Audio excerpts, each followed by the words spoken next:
Hello, my name is Houston Vines. This is a new show called Insight. We're going to be giving you the inside track of different events, festivals, family reunions, all types of stuff. We're going to be asking you to send us information and things going on. Tonight, we're at an Obama inauguration. We're going to be talking to different people, having a beautiful time with the first black president of the United States, the 44th president. So stay tuned. We're going to have fun, talk to people, and enjoy the evening. We'll be back on Insight right after this.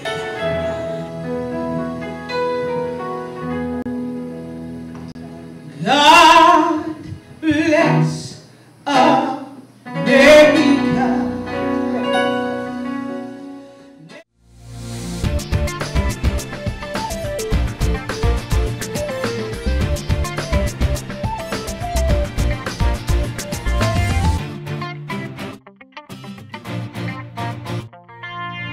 I wanted to ask your opinion of Obama being the first black president. Did it have any meaning for you? Oh, it had tremendous meaning for me. I remember seeing him and just how proud that I felt. I lived in Chicago, and I lived about 2 or 3 blocks from where he lives now, and to see somebody come out of that, it is so good. And in his words, I'm fired up. I'm ready to go. I'm ready to make some changes.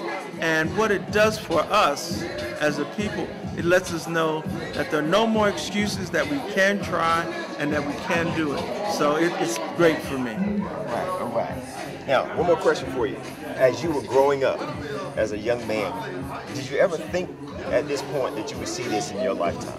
Never, ever. Growing up, I grew up in the North where allegedly there was no segregation, but it seemed like there were a lot of white people some places, a lot of black people places, and that we couldn't go to those places. So I never thought of that in terms of the history and the things in school.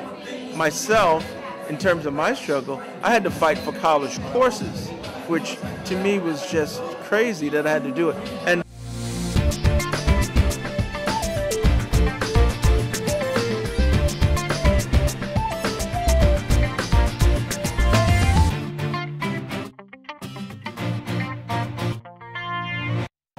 I am here with Dalas Nixon, the young lady that put all this together for tonight.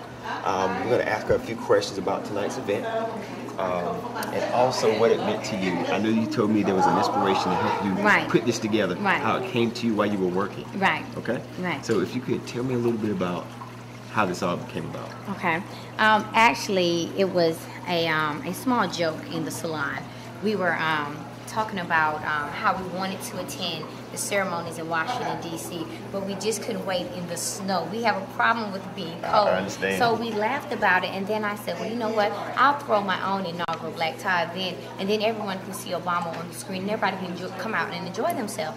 And when we laughed again, I said, a light bulb went off in my head, and I said, wonderful, this is a great idea. I told my clients I'll be right back. I left and got a building. I went to Lolly's Cakes by Harris Teeter, and I went and got a presidential cake, and I said, okay, let's do this. This can be done. So this thought came to you, and you just, you know what? Let's do it. Yes, I did. Let's do it. I did, and my thing is, a lot of people want to be a part of this historical event, but the thing is, it's not enough room in Washington, D.C. for everyone. So I wanted to give back. If you wanted to be a part of history, let's do something local that you can be a part of history. And the whole purpose of this event is, my slogan is, change by sharing the wealth. Okay. And it's not monetary that I'm talking about. Right. It's mental, physical, and spiritual. Gotcha. This is more or less like a networking forum for older and younger people to join together as one, to each one teach one, bring knowledge and understanding. And that's what this event is about. All right, but you know, I'm going to shake your hand. Yes. The event is absolutely beautiful. Thank you. We're going to do some more interviews and talk to people and get the event. But first of all, you guys got to just look at this outfit here. Now, this is just incredible. Now, if nothing else, when it comes to Dalas House, she knows exactly how to do it. Thank you so much. All right. Thank you. Once again, I know you got work to do, night? and Yes. look, don't let us hold you up. Okay. You do your thing. Thank you. Enjoy. All right. Bye-bye. All right. That was absolutely wonderful. What we're going to do next, we're going to try to pick up some of the festivities from tonight, interview a few more people. Of course, Houston's gonna get his little groove on just a little bit when the music gets going. But for now, let's just enjoy the evening. All right? I don't know about you, but I stayed glued to the television yesterday, and it was a wonderful time in the history of our country and for our city. And I want to bring you greetings from our city council.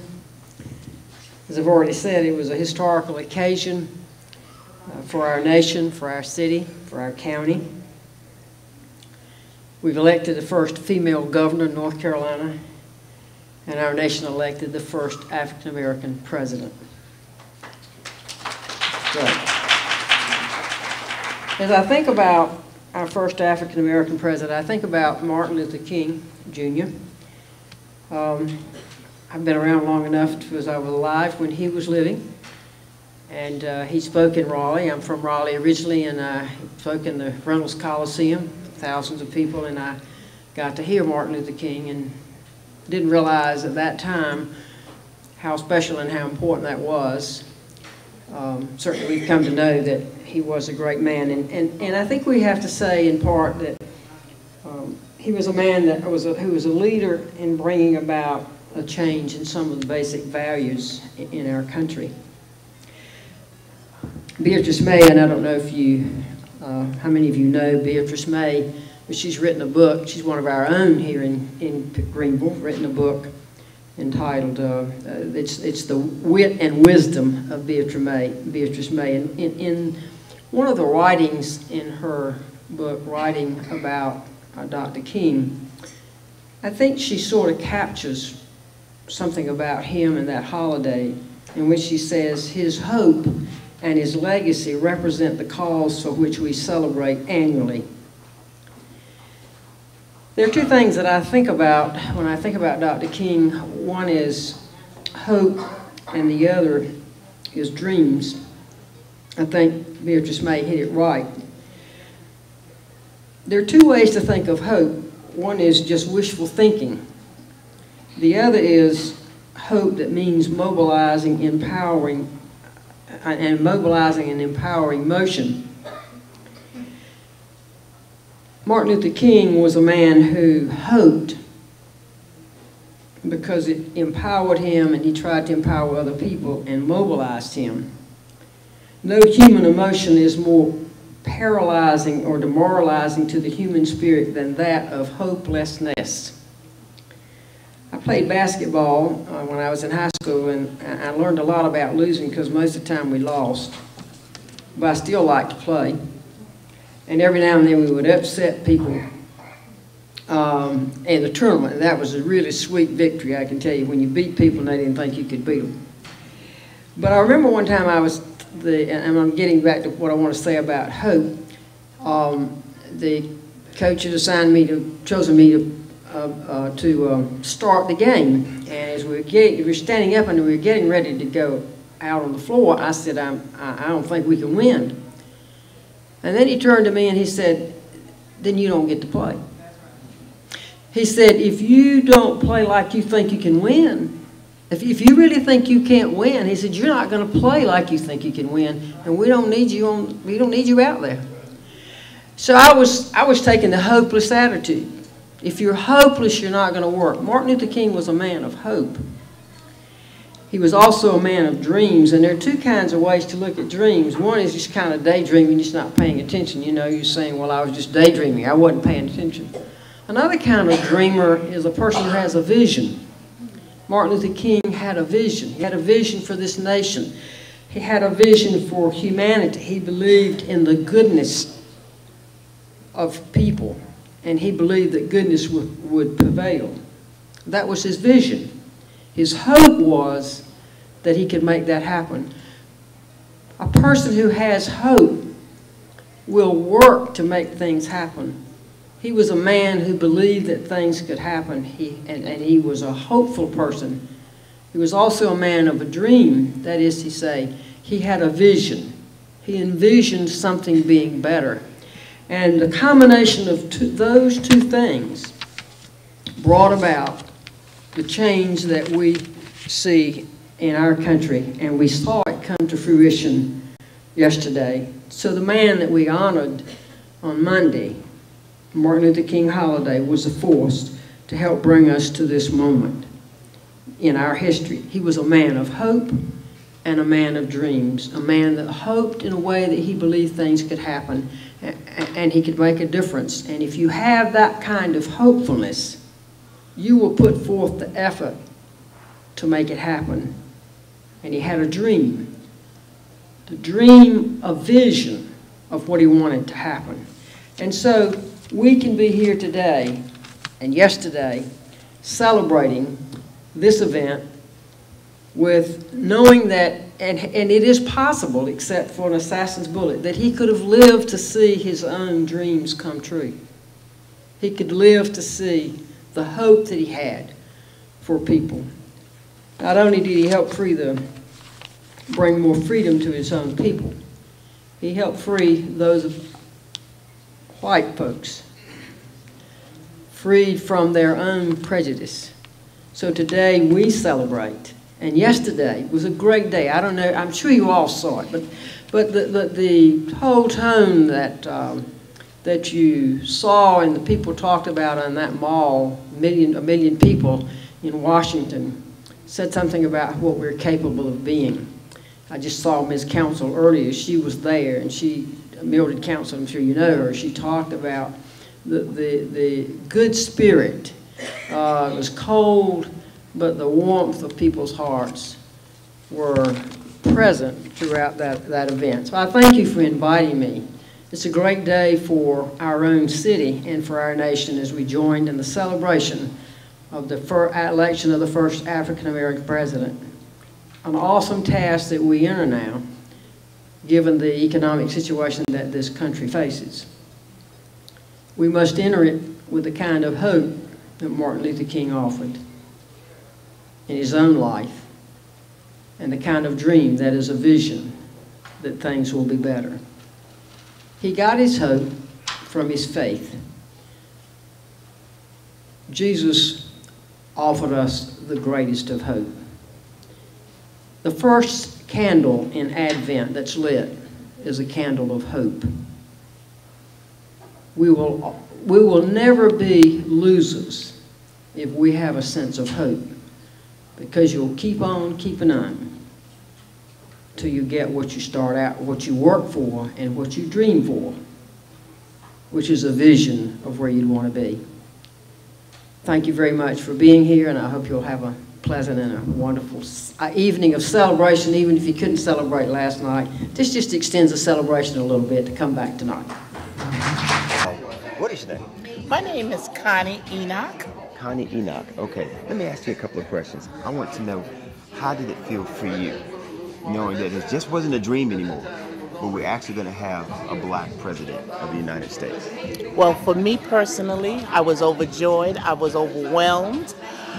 I felt like now it may be possible that my children, when they say, what would you like to be? I'd like to be the president, that it could be possible. All right. I also like the fact that he's going to open up jobs for my children, because I'm retired and I'd like to live my life without the responsibility of still caring for my middle-aged 20 and 25-year-old children. Don't tell them. Don't tell them. We really appreciate you. And enjoy the festivities for tonight. And we want to talk with you maybe some more later on tonight, but make sure you enjoy yourself. I certainly will. And I say congratulations, Mr. Obama. And we are here with another beautiful young lady. And what is your name? Mercedes Fornay. All right. Now, I wanted to ask you a few questions or give you an opportunity to tell us, with Barack Obama becoming the 44th president, how does that make you feel and your opinion? It is our history, our time. It is so amazing. It's an exciting time. Barack Obama, then Senator Barack Obama, and now President, the 44th President of these United States. I am excited. And what is happening in America is just supernatural. And I tell you, I'm just so excited. Words cannot express what I feel. See, it's in the atmosphere. All right, now, I feel it myself. Yes. I feel it myself. It's an exciting time. It's like you said, it's an extraordinary time. Mm-hmm. And with the changes that are coming, I think it's going to be exploration for our kids. Oh, definitely so. What do you think you can do to add to the change? He's asking all of us to make a change. If you could pick one thing that you feel like you can do to make that change, what would it be?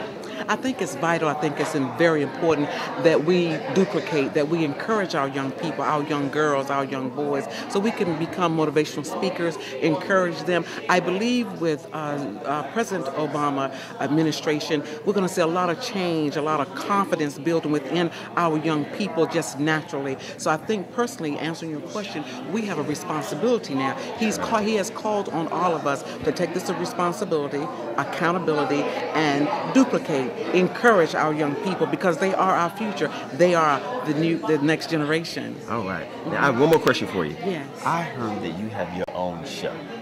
Yes. So could you tell me a little bit about that? I'm glad to tell you about that. The program is entitled North Carolina Today with Mercedes Forney, and it is a public affairs program where we're interviewing local, national, and regional leaders in the area. We were at East Carolina University in April last year, April the 17th, matter of fact, where we had an opportunity to tape then Senator Barack Obama. So we will be, our show will begin in February, matter of fact, Black History Month. So I'm so excited because we will be airing our show the first week in February. So look for us the first week on Channel 23. Without a doubt. Once again, I want to appreciate it. Say thank you. Thank you for the interview. Yes. And you look absolutely wonderful. You're so kind. Thank you, sir. All right. And much success to you. All right. Thank you. Yeah.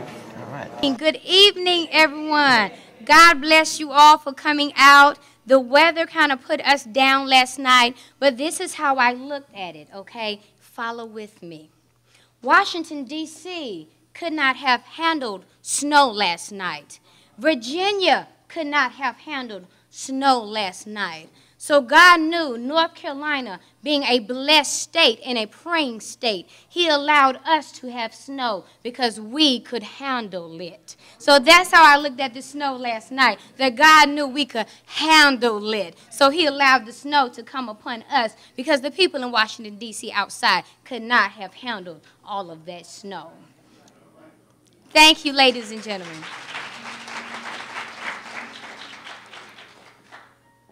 The actual thought of having an inaugural black tie event for Greenville, North Carolina was actually a joke in the Salon. My Aunt Sandra, she works with me, and she always tells me, that's a good one, write it down. So the first time I actually listened to her, I took my time and I wrote it down. I was saying that it's too cold for everyone in North Carolina to travel to Virginia and then have to go to D.C. on the train to see the inaugural black tie events that they're having. And then my pet peeve was I wanted to be in the presidential party with Obama and Jamie Foxx, who spent $50,000 on a ticket. So I knew that I could not afford a $50,000 ticket, so I said, let me do one better. I'll make everyone feel precious, regal, presidential, and we'll have our own black tie presidential event here.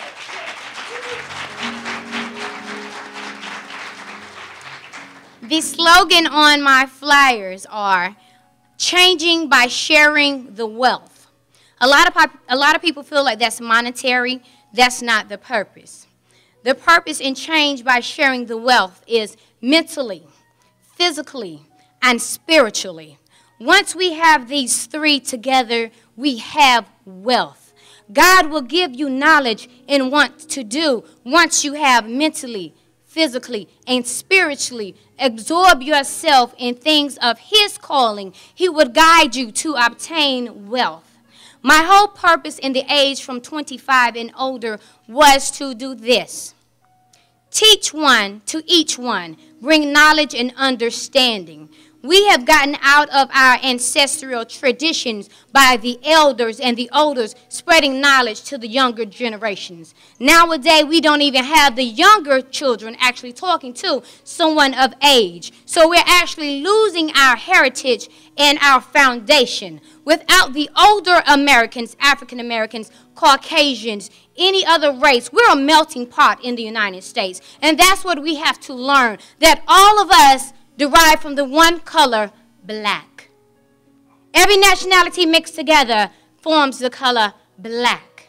And that's what we have to realize. And I love the fact that Obama is a melting pot. He has all nationalities mixed into one to bring a dream forth. And that's what we have to remember. Here in the United States, you're not totally an African American. You're not totally a European. 9 times out of 10, your grandmother or grandfather was of a different nationality. And that's what we need to realize. Bringing together unity, bringing together love, peace, and happiness. And tonight, I hope that I have accomplished this by bringing you love, peace, and happiness. Thank you all for coming out. God bless. We are still here enjoying ourselves. The jazz is playing in the back. The food is being served. Everyone's looking beautiful in their tuxedos, but it would not be complete without the man, the former county commissioner, Jeff Savage. How you doing? Doing fine. Thank you so much for giving me this time. Well, look, I wanted to talk to you for just a few minutes and ask your opinion as far as Barack Obama becoming the 44th president of the United States. What does that mean to you? Absolutely amazing. Okay. It's almost cliche-ish now to say it, but I never thought I would see it. And when it did happen, I had to ask myself, did I sleep through something? What did I miss? When did America change this much? Okay. And so I'm overwhelmed. I was overwhelmed all day. Instead of going to the inauguration itself, I thought it would be important to send some young people. All right. So I stayed home, let the young people go. And got a report back from them, and it was well worth every bit of effort put forth to provide that opportunity for young people. Well, let me ask you this. With Barack Obama becoming president, what changes would you like to see? Would you like to see happen in this country or even locally right here in Greenville? What we're doing right now is something that's clearly been missing from the life of black people in this country. We do not have any control or meaningful access to mass media. We're on television station, we're on very few radio stations. So I offer up a point of view that many people don't get a chance to hear too often. It's important, I think, that people recognize that we have a lot of similar opinions. Okay. We don't get a chance to hear that because the blacks in America simply do not control the flow of information. Gotcha. I'll tell you what, I do appreciate it. You have just been on Incite with Houston Vines, and we appreciate you interviewing with us. Hopefully you get a chance to, I want to see you out there on the dance floor. Okay. Can I add something to what I would like to see Mr. Obama do? Yeah, let's do that. Reparations. I think there is a real need to address the centuries of labor that went unpaid. It's ironic that here the first black man's going to live in the White House, a house built by slaves, still in use today. And the blacks have never received compensation. And that is something, it's not just a handout, it's reparations is what do the descendants of slaves. Okay. Thank you so much, Mr. Vine. Not a problem. It's a pleasure. All right, and you take care. Thank you. Have a good time. Now, I am here with another wonderful gentleman. He has done a lot for Greenville, North Carolina. He owns a radio station, newspaper. He's done a lot of things for the community. I am with the infamous Mr. Jim Rouse. Mr. Rouse, it's great to see you. I had a couple of questions for you. I want to find out from you with Barack Obama becoming president. What is it you think that meant for you? What did that mean for you? Well, Barack Obama becoming president of these United States means so much to me and our children. You know, I'm an advocate that it starts at home. And I hate to see our children wear baggy pants below their buttocks. I get tired of seeing the white T-shirts and the do-rags. And I get tired of seeing $100 sneakers when they don't have a book in their hand. Come on, all right. I think there's something that needs to be said to the parents, that unless you start educating your children at home, don't send them to school, because school is going to educate them irregardless of what you say. And it all starts at home. So I'm just hopeful that with the new president, the 44th president of these United States, and he's a black man, and a sharp black man, and I'm hoping that what he represents, that the children will start dressing properly, articulating properly, and having a plan for the future. Plan for the future. That is all right. Now, with you, like when you first heard about him running for president, in the back of your mind, I want you truthful answer. When he first said it, did you think he really could pull this thing off? No, I didn't think I didn't think you were going to tell us say that. Okay. But no, I didn't think he had a chance, because one thing I know is my white brother. You know, my white brother and he taught me everything I know. Okay. I learned from the Jews on Wall Street, and I learned from the Jews in radio in New York City. Okay. I worked for WLIB, BLS, and WRVR. And I worked for another station, I forget the call letters. But I'm just hopeful that our parents will see there's a new day today. You can be anything you want to be if you work at it and have a plan. And parents, now is the time to say to little Johnny or little Muhammad and Tamika, whatever, with the long fingernails and the funny hairdo. You're talking about for kids, man. You can't be doing that. You're talking about for kids. Shaquille and Shaquille, they can't. I know. I love them. They're our babies, and I'm just hoping that they will learn, because they see the brother has a beautiful wife. She's a lawyer. They had a plan. They had a plan. And they are where they wanted to be today. Yes, all right. Mr. Jim Ross of Debbie radio station. And I know, and tell people the name of your newspaper. The Minority Voice newspaper. The Minority Voice newspaper. Make sure you pick one up. Yes. All right. Thank you. Appreciate it. Thanks again. Thank you. Take care. Okay. All right. Good evening. Oh, that was a little dead. Good evening. You know, I think Dallas said it well. You know, we are a blessed city here. That's right. We ain't Washington, D.C. That's right. This is Greenville, North Carolina. Hey, this is Pitt County. I want to, first of all, recognize the Dalas house. I didn't know until Dalas came up and said that she was Dalas. Yeah, but I should have known Maurice Nixon always put on something second to none. Let's give Maurice and Dalas a big hand.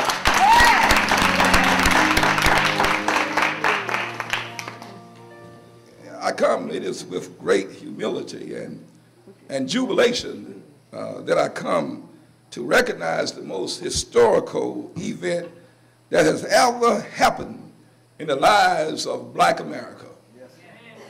That is the election of our president, Barack Obama. All right. You know, the mayor, and I want you to say, I certainly enjoy Mayor Dunn comments, but the mayor said something that I was telling my wife. I said she was telling my speech, but it's all right. Where there's hope, the mayor talked about it. To me, there's victory.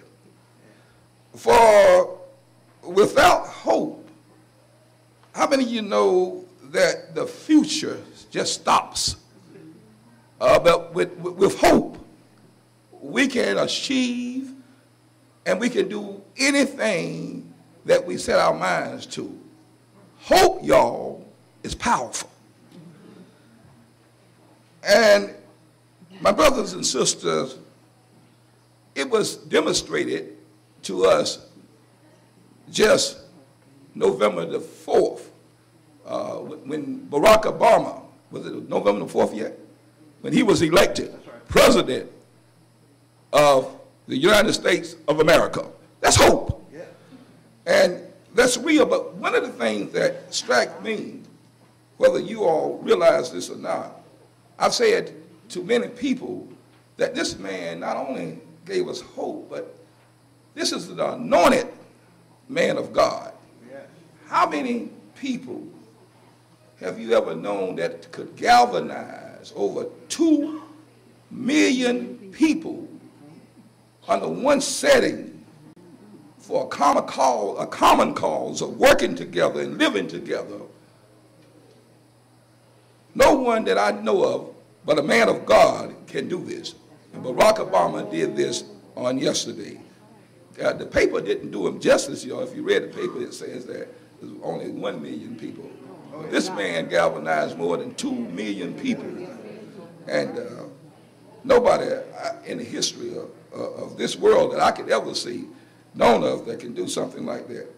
He proclaimed a long time ago by instilling in us that we can, and he said that to all of us, yes, we can. Yes, we can. But you know what? We answer him by saying to him just the other day, by electing him as president of these United States of America, yes, we did. God bless you and continue to keep on and keep hope alive. Thank you. Right there we have another beautiful young lady we would like to talk to. And what is your name? Councilmember Rose Glover. Councilmember Rose Glover here in Greenville, North Carolina. One of the questions I wanted to ask you is, with Barack Obama becoming 44th president, in your opinion, your ideas and thoughts, how did you feel about that? Oh, I felt wonderful. I just always knew from the very beginning that he was the one. I just felt that he was. He's honest, he's smart, and I know that he has picked a good cabinet. And we're gonna see some differences. It's gonna take a while because, as you know, the country is in a mess. And so it's just gonna take a while to get everything together. I believe that he will bring our neighboring countries back to us to sit at the table. And also, he's honest, and he'll bring the people to the government instead of the government to people having to go to the government. And so we're just proud to have a president of his caliber and his first lady. I thought I'd never see it in my lifetime, but that was I part did. of my next question. I want to ask you. Okay, I'm sorry. Yes, I thought I'd never see it in my lifetime, but I never stopped believing. There you go. I never stopped believing. Now, as growing up as a little girl, coming along, can you say that you've ever had any incidents growing up, or you know how your parents would tell you different stories of things? Was that inspiring for you to be more, to do more because of the stories that you heard from either your parents or your grandparents? Could you share anything with us? Well, yes, I can. Okay. Being the youngest of 13 children, I was the one that got all the attention. So, of course, I think being a council member and being able to help people, that's always been my goal, to help people. I'm retired from the med school, and medicine was my profession, so I've always been with people and helped people. So it's kind of comes easy to me, and it's rewarding, even though it's little pay, little thanks, but it's very rewarding. Well, I tell you what, I do appreciate you taking the time out to talk with us. We're here with Councilman Glover, and we would like to tell everybody, thank you for the great work you've been doing. Thank you very much. Keep up the good work, and we know, yes, we can. Yes, we can. All right. Thanks a lot. All right. Here's the part of the show that I like the most, eating. So we're going to go in the back, talk to people that's catering the food. I've had one plate, but they don't know I've been through the line already, so come on back. So then you just got to keep your mouth closed. We're going to try to get another plate or two, and the food is off the hook. Let's go find out who catered.